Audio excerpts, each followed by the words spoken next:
Today on Create Explain, I'll be showcasing the create components of both a redstone factory and an electron tubes one. Furthermore, also explaining how the transportation system works. After that, I've got two small questions before I'll be talking a bit about the lore of Two Fort. And of course, not the lore of the actual TF2 map, but instead the village slash town here behind me. But I think we should get into the main attraction, and that's going to be our redstone factory. And I thought it would be a good thing if everything is spinning. Let's start at the beginning, and that's definitely going to be making the strength potions for the redstone itself. And it's using one input on this side here, where you can supply this spruce jar here with blaze rods, as you can see up top. That's going to get crushed down by a bunch of crushing wheels here on the back. Then that gets transported through the wall, put on this depot. The items are then picked up from this deployer, or no, this mechanical arm, and put in this basin over here, just because, well, I couldn't reach it in any other way. So that's put there, and that needs an awkward potion, and that comes from right over here. Currently, this is just a little water source on the back here because I haven't filled in the actual lake, but eventually I do want this to be a pipe that goes down and collect water from the lake, as it actually won't drain it. It just needs a source block. And the other thing that you need to create an awkward potion is going to be netherwort. And currently, well, okay, let me go and fix this farm. Okay, I've got that sorted. And this is just a gantry carriage here with some mechanical harvesters that every so often goes back and forth. We'll look at a little bit later how the logic behind this works, but it's really quite simple.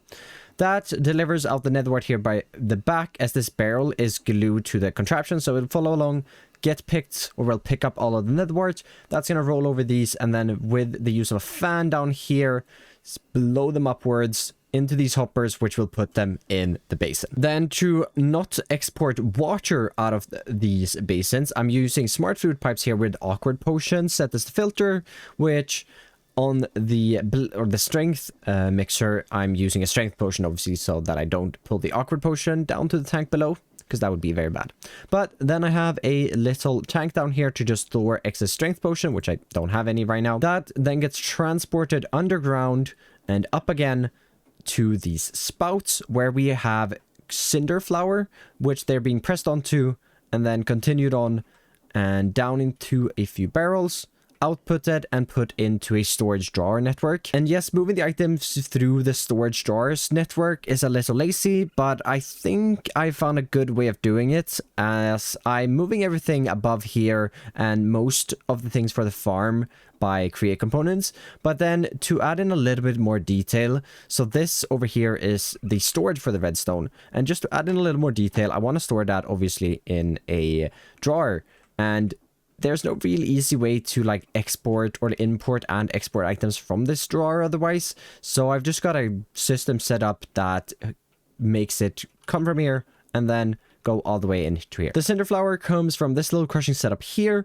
which needs some manual input from the back right over here with some netherrack. And oh boy. Why? Anyhow, there are a bunch of things happening behind here. So this is one of them, and this is iron sheets being made from iron, and this iron is imported from Beardstone's storage directly. And then the electron tubes, once they are done up there at the crafter, they will go down this chute and also go into the storage network. Some of the redstone will travel over to the electron tubes factory, and that gets put out on this brass belt here, goes into this chute and goes up in the tower, which we'll take a look at in a sec. There's a little bit of logic behind this, so that when the redstone vault over in the electron tubes factory fills up, this is going to activate, which deactivates this one, which activates this torch, which deactivates this funnel. But the important thing here is that it also currently is keeping the funnel on the other side active, so that I always get all of the redstone on the second line up here to the electron tubes factory. But the redstone travels up the chute here through the middle, and this is also where we get our rose quartz into the system, and it's supposed to be the polished one, but I don't know. Something is broken there, so I'm gonna have to check that out. But it gets put onto this belt, and then I gotta pop onto the outside as it travels down here into this factory. And I see the problem.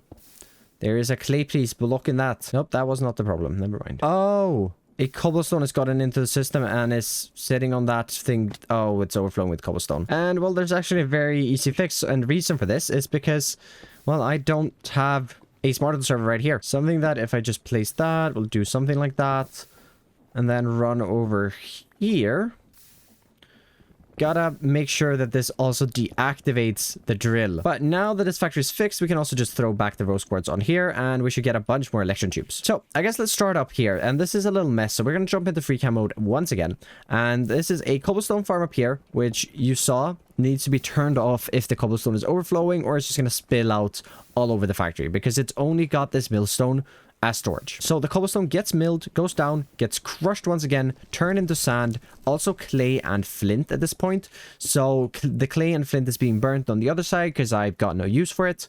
The sand is being brought down and into this basin right here, which is also getting paper. And it's getting paper from the sugarcane input on the back, which it gets from this little sugarcane farm down here, which is set up to the exact same gantry system as the other one.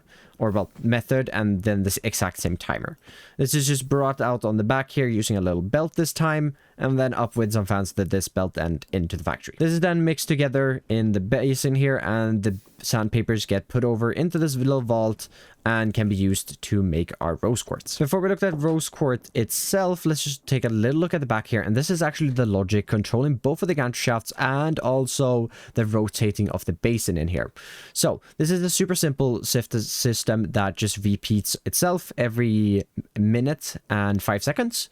So once this 5 seconds up, it's going to activate itself again. These are going to stay powered for a minute now, and you could just as easily have this on this side where they only stay powered for a less amount of time, but it actually doesn't matter since we're using sequence gear shift. They only need one redstone like power, and then if they stay on, it doesn't matter, it won't change, they won't activate again or anything.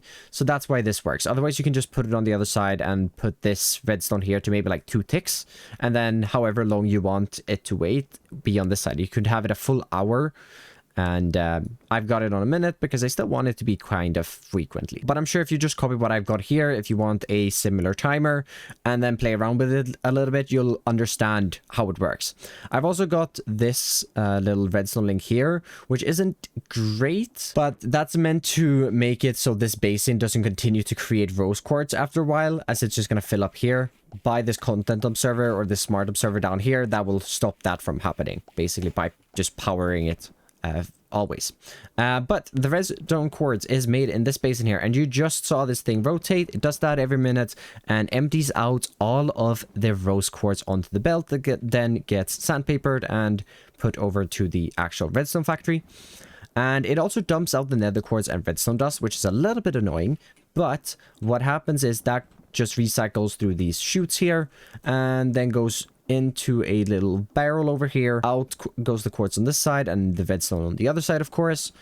That then goes up these shafts or chutes here in the back and just gets put back into the storage like nothing really happened. And that's kind of how the create components work here. And now I want to take a little bit of a look at the logistics for all of this. So I have a forklift here with a bunch of portable storage interfaces in it, and basically it picks up redstone or redstone dust from these two here. It could only be one, but I was planning on exporting electron tubes but never ended up doing that, as I will be using them for future factories in 2-4. And then on the back here it accepts in iron. So the boat that travels here, which you've probably seen at this point, it will drop off iron at it will pick up redstone at this one, which it gets from the portable storage interface up here, and then that just gets put in and put into the boat. From this line here, it's getting its iron, which the forklift is then picking up as it's dropping off redstone and can add into the factory to make the electron tubes. Then flying over this way is where the items come into 2-4, and this is also set up to automatically put items into my storage, which we'll look at a little later, but I have my own fetching system from Beardstone's storage, or his train storage. So that will come into this belt here. Iron and quartz get split off into this side, and well, if I turn this lever off, it actually gets split off. But if I leave it on, I can get iron and quartz into my storage system itself. And the quartz get taken up pretty early here and then brought up into the electron tubes factory as well. It would be a waste to make it travel all the way over there and then all the way back. Everything that isn't in my base gets put into this jungle drawer here that isn't locked, and that then gets put into the vault in case I order something or something overflows while ordering. And yeah, there you see the little boat in action, and yeah, there you see the forklift in action. It's a very simple schedule. It just goes around and leaves it open. But over here at somewhere, I have fixed up the redstone. There wasn't too much components shown the last one, so I never actually did it. But we have the train, and currently it's setting to accept redstone onto the red shipping container. And then whenever something needs ordering, it's going to deliver that to redstone storage. I think right now there's already around 10,000 redstone dust in the storage, so we should be good for a while, so there's no stress on that going too often. But then we also have the delivery and request system. So this train schedule here will first of all deliver all of the redstone in the red container, but then I can also make it order, say, granite. And well, I had it on iron, so now it wouldn't actually have picked anything up when it was there. But if I put in a granite here and then I place that there, and if I flip this lever, that train is going to go off and now grab that for me. So it actually has 6,000 iron in it, which is really odd. Sometimes, oh, I know why. These aren't loaded. I need to make sure that these chunks are loaded, because otherwise it won't unload it if I'm not here. But this is a great example to show this. If I'm just backing up here, this is going to make sure that all of the iron gets delivered. That gets put into this vault here and funneled down into a portable storage interface that the boat accepts then.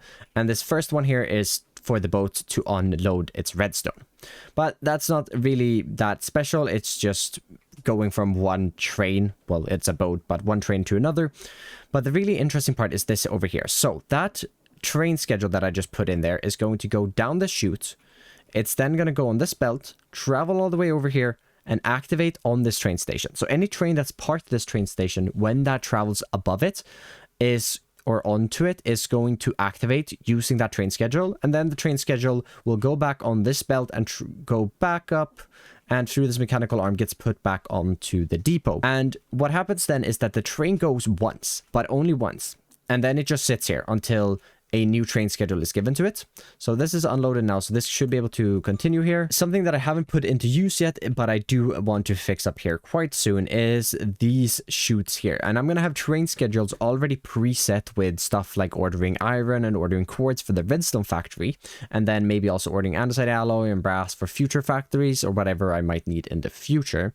And the farms are going to request that themselves. When iron gets to a certain point, say maybe there's only 500 iron in the system, this redstone torch here is going to deactivate. It's going to drop down the schedule, and that's going to get put onto the train station.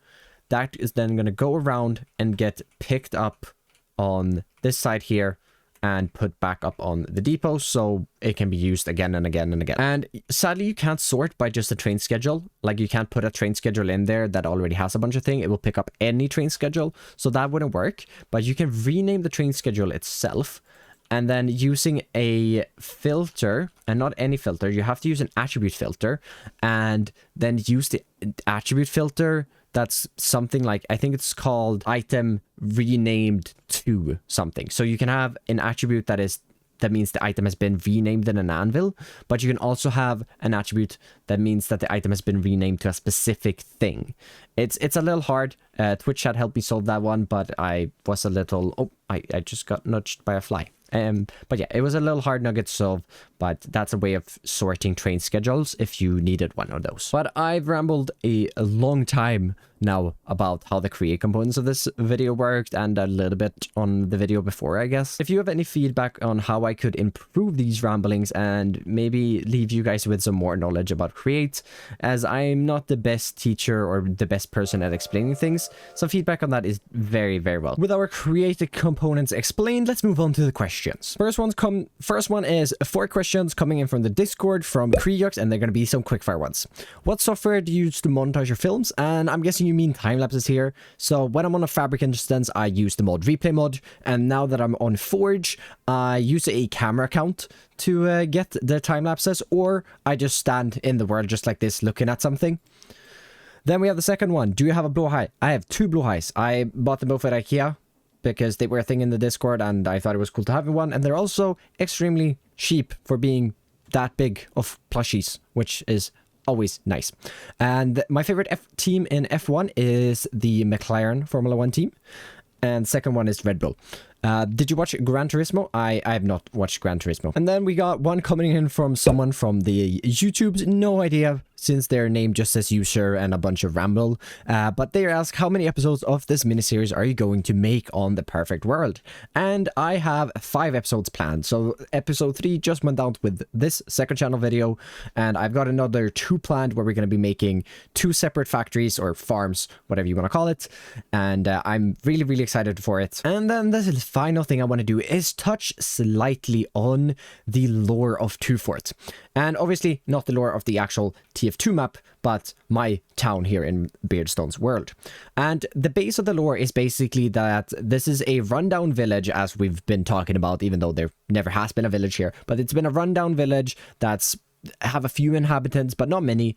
And this corporation found this area and realized that there were minerals in the ground, such as our redstone, which is the main mineral.